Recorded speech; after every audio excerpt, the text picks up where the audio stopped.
સહજાનંદ સ્વામી મહારાજની જય. બધા કથાકારો બહુ સારા છે. જો બધા બેસી જાય તો બહુ સારી કથા કરવા છે. એટલે આપણે બધા એકદમ બહુ આનંદથી કથા કર. સાંભળો ભાઈ, બધા આંધળા ભેગા થયેલા સાંભળો, તમને વાત કરવી છે. ભરતભાઈ આંધળા પાસે પોતાની વાતનું ગૂંચળું ઉકેલવા માટે પધાર્યા. આ બધા આંધળા ભેગા થયા, એની પાસે કુકડું ઉકલતું હોય છે કોઈ દાડો? ભરતભાઈ સાંભળો, તમે જરા સાંભળો, વાત સાંભળો. બધા આંધળા ભેગા થયેલા એક વખત. પછી હાથી ત્યાં આગળ હતો. હાથી બધાને પછી વાત પૂછી કે ભાઈ હાથી કેવો છે, એવું પૂછ્યું ને, હાથી કેવો છે? ત્યારે એક આંધળો જેવો તે પેલી હૂંઠ ઉપર એનો હાથ પડ્યો. હૂંઠ હોય ને હાથની, એટલે હૂંઠ ઉપર કહેતા કે આ હાથી તો દોયડા જેવો છે. હાથી કેવો છે? દોયડા જેવો હાથી છે. એમ વાત કરવા માંડ્યો ને બધા બે ચાર આંધળા એમ કૂટાકૂટ કરવા માંડ્યા કે આને પેલું દોયડું છે હૂંઠનું, એવું જ કે. ફરી બીજો જોઈએ તો આના હાથીના પગે બાજ્યો. એ પગે બાજ્યો તો કે હાથી કેવો છે? થાંભલા જેવો. એટલે બે ચાર જણા એમાં કૂટાકૂટ કરવા માંડ્યા, થાંભલા જેવો હાથી કહેવાય. પછી ત્રીજા વળી બે ત્રણ ગયા તો કાને વર ગયા. એના હાથીનો કાન હોય ને, એક હાથી કેવો છે? ખૂપડા જેવો છે. બીજો ગયા પૂંછડા આગળ, પૂંછડા વાળો એ દોડ્યા. એટલે કહેવાનું શું કે બધા જુદા જુદા અંગે અડ્યા અને હાથીનું વર્ણન કરવા લાગ્યા.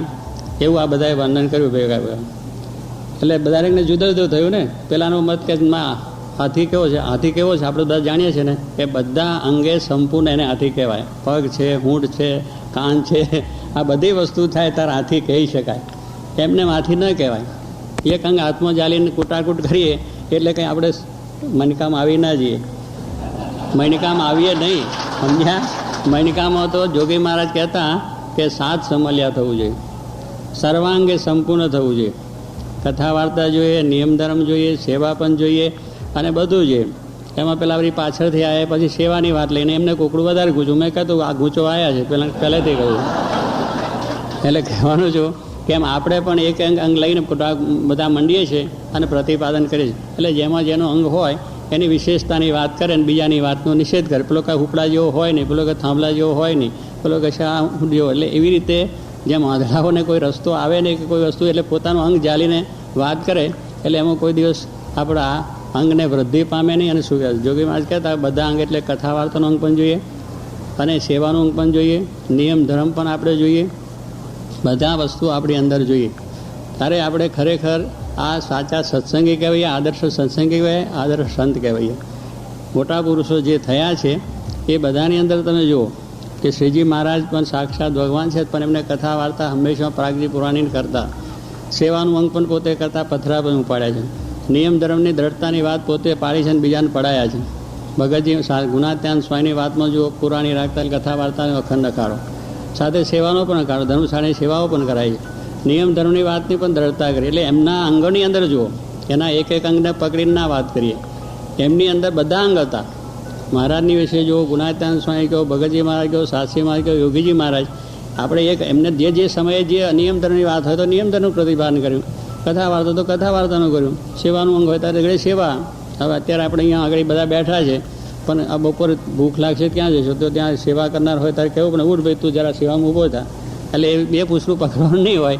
કથા વાર્તાએ પણ છે, પેલું પણ જ્યાં આગળ જે જરૂરની જે વસ્તુ હોય એ પ્રમાણે મોટા પુરુષે પ્રતિપાદન એ અંગની વાત કરી હોય. એટલે એ સમજીને આપણે આ નથી કરવાનું, આ કરવાનું છે ને આનાથી મણિકામ આવી જશે ને આનાથી મણિકામ આવશે ને, બધા જેની અંદર હોય એ દાદા ખાચરની વાત કરી, પર્વતભાઈની કરી. જો કથા વાર્તાનું હતું, નિયમ ધર્મ પણ હતા અને સેવાનું અંગ પણ હતું, બધા અંગોની અંદર હતા. તો એ માણાના મણકામ આવ્યા. આદર્શ જેને કહી શકાય. આદર્શ એટલે એક અંગની વાત નથી, બધા અંગ આપણે જોઈએ અને બધા અંગની જરૂર છે. અને કથા વાર્તાની પણ એટલી જરૂર, સેવાની પણ જરૂર છે. બીજું પણ કથા વાર્તા સ્વામી જે કહ્યું કે કથા વાર્તાથી આપણા બધા અંગ આપણને થાય. કથા વાર્તાનો અંગ ના હોય તો મોટા ગુણ ના આવે. એટલે શું? સેવાનું અંગે ના થાય, નિયમ ધર્મની દ્રઢતા પણ ના થાય. કથા વાર્તા છે એ બહુ જરૂર અગત્યની. અહીંયા અત્યારે પણ જો બધા બહાર કેટલા ફરતા હોય, અહીં કથા વાર્તામાં આવ્યા છે અને બહાર બધા ફરતા હોય કે સેવા કરે. પણ સેવા તો સેવા તમે કરો, પણ કલાક તો બેસી જાઓ. એટલે જે વસ્તુ જે વખત કરવાની હોય એ રીતે થાય. એટલે કથા વાર્તાનું અંગ પણ બરાબર જોઈએ. કથા વાર્તાથી જ આપણી અંદર નિયમ ધર્મની દ્રઢતા થાય છે, સેવાની પણ થાય. બળ ક્યાંથી મળે? એ આપણે સાંભળીએ કે ભગતજી મહારાજ આવી સેવા કરી, આ કથા તમે બેઠા ત્યારે આપણને બળ મળે, કોઈ એવી સેવા આપણે કરી, શાસ્ત્રી મહારાજ આવી છે. અને એની અંદરથી નિયમ ધર્મ પણ આપણા જો કચાશ હોય તો પણ એની અંદર વાતચીત થઈ જાય છે. એટલે બધા અંગ આપણે કરવાના છે. એટલે કથા વાર્તા નિયમ ધર્મની પણ જરૂર છે, સેવાની પણ જરૂર. પણ કથા વાર્તાનું જો અંગ હશે તો આ બધી વસ્તુ આપણને વિશેષ દ્રઢ થશે. અને મહારાજની મણકામાં આપણે આવીશું. એટલે કથા વાર્તાનું ખાસ રાખવું જોઈએ. દાદા આ કેટલીક વખત આપણે મેં કહ્યું ને, રવિવારની સભા પેલી વખતે કહ્યું કે સભામાં આવે એટલે તમે કથામાં આવીને બેસો, પછી બધું કામ કરો, સેવા કરો, તો એનાથી શું આપણું અંતરની અંદર કંઈક અવગુણ દોષ સ્વભાવ ટળતા જઈએ. અને કંઈક સેવાનું અંગ પણ આપણું વૃદ્ધિ પામશે. નિયમ ધર્મનું પણ અંગ કંઈ કાચું હોય તો પછી આ વાતો સંવૃદ્ધિ થઈ જાય છે. એટલે બહુ જરૂરની વસ્તુ છે આ. પણ પેલી દરેક વસ્તુ પોતાના અંગ હોય એટલે એને મોટા પુરુષના આધાર લઈએ. પણ મોટા પુરુષ તો બધા ગુણયુક્ત હતા.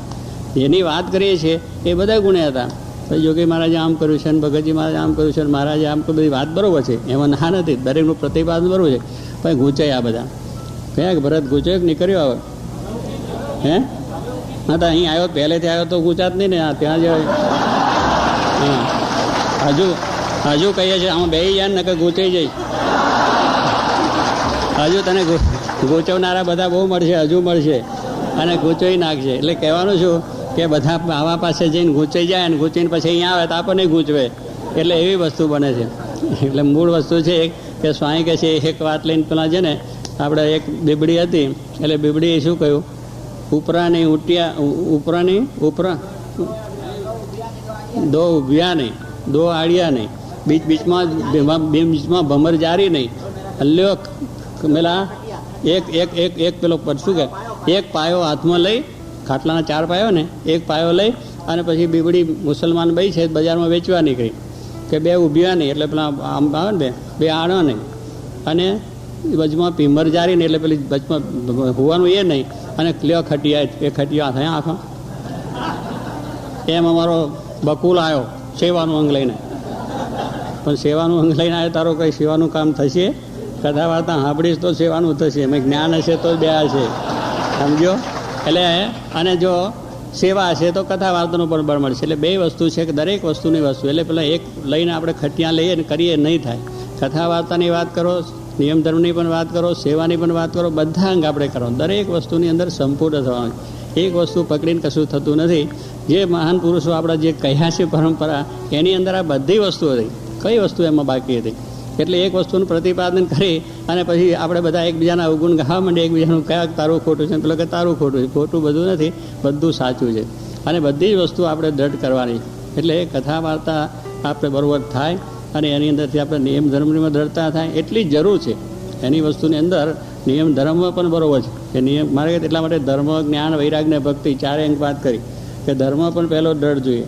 એટલે નિયમ ધર્મ દ્રઢ છે, પછી ધર્મ, પછી જ્ઞાન, એટલે જ્ઞાન કથા વાર્તા પણ પાછી બરોબર જોઈએ.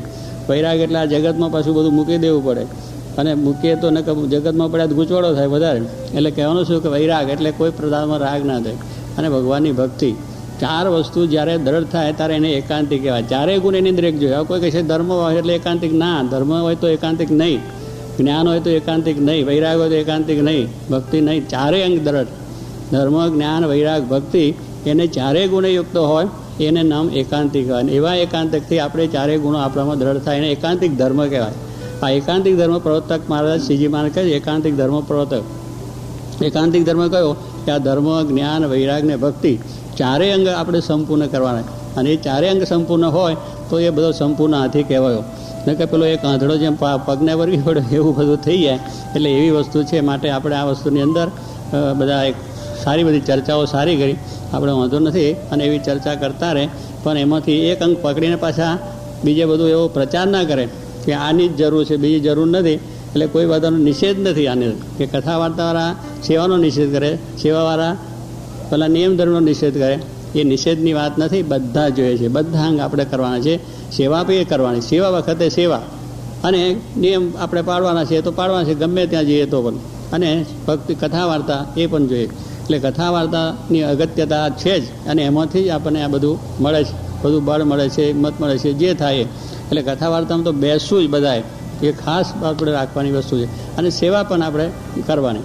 સેવાનું અંગ કંઈ પાછું છે, એટલે સેવાનો નિષેધ નથી, નિયમ ધર્મનો પણ નિષેધ નિયમ ધર્મ છે એ આપણે જરૂર છે કે નિયમ ધર્મથી આપણું શોભે સાધુતાનું એક જોકે મારા સાસીમાં નિયમ ધર્મ સાધુતા બધી રાખે છે, ગુના ત્યાં સ્વયં પણ રાખે છે, પણ કથા વાર્તા જુઓ, કથા વાર્તાનું એટલું જ દ્રઢતા રાખી અને બધાને પહેલાં કથા વાર્તા બેહાડીને પછી હું કામમાં મૂકો જાઓ તમે પલી સેવા જાઓ, તમે છો પહેલી કથા વાર્તા સવારમાં ઉઠીને 4 વાગે જોગી મહારાજને, અને પછી હવનો ક્રિયા સોંપે સેવામાં જજો, અને નિયમ ધર્મ પણ દ્રઢતાની વાત કરતા હતા. એટલે કહેવાનું શું છે કે દરેક વસ્તુને આપણે દ્રઢતા કરવાની છે તો આપણું કાર્ય સિદ્ધ થઈ જાય. માટે હવે બધાને એટલું સાંભળો ભાઈ ભરતભાઈ, હવે તમારું કોકડું ઉકલું કંઈ ઉકલી ગયું તો ફરી પાછું કોકડું ગૂંચવતા નહીં કોઈને. એટલે મહારાજની ઈચ્છાથી આપણે બધું સારું બધા યુવકોએ આપણે સંવાદ આપ્યો છે. એટલે આ તો આપણે બધાએ જાણવું છે, કેટલાકને આ અંગની કાચક હોય, પેલા અંગની કાચક હોય, પણ બધા અંગે આપણે સંપૂર્ણ થવાનું છે. બધી રીતે હોય તો કોઈ દિવસ આ સત્સંગમાંથી પાછું ન પડાય. આપણે સત્સંગમાં આવી જો દ્રઢતા આપણે થઈ હોય તો નિયમ ધર્મની દ્રઢતા હોય, કથા વાર્તાની હોય, ભક્તિની સેવાની, તો પાછા ન પડાય અને મન આપણો સત્સંગ સવયો રહે.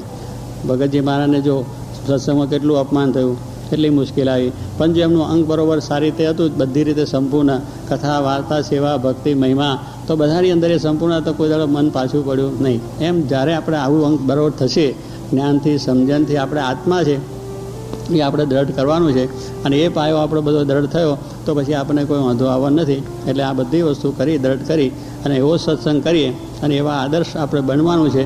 એ થયા એના આદર્શ એટલે કંઈ દાડો ભગવાનમાં અભાવ ના આવે, મોટા પુરુષમાં અભાવ ના આવે, સત્સંગનો અભાવ ના આવે, અને દરેકનો મહિમા સારી રીતે સમજી અને આપણે પોતાનું કાર્ય સારી રીતે કરી શકીએ તો બધાને આપણા જીવનની અંદર આ પ્રમાણે ધર્મ જ્ઞાન વૈરાગ ભક્તિ દ્રઢ થાય અને સર્વ સુખિયા થાય એ મારાની પ્રાર્થના.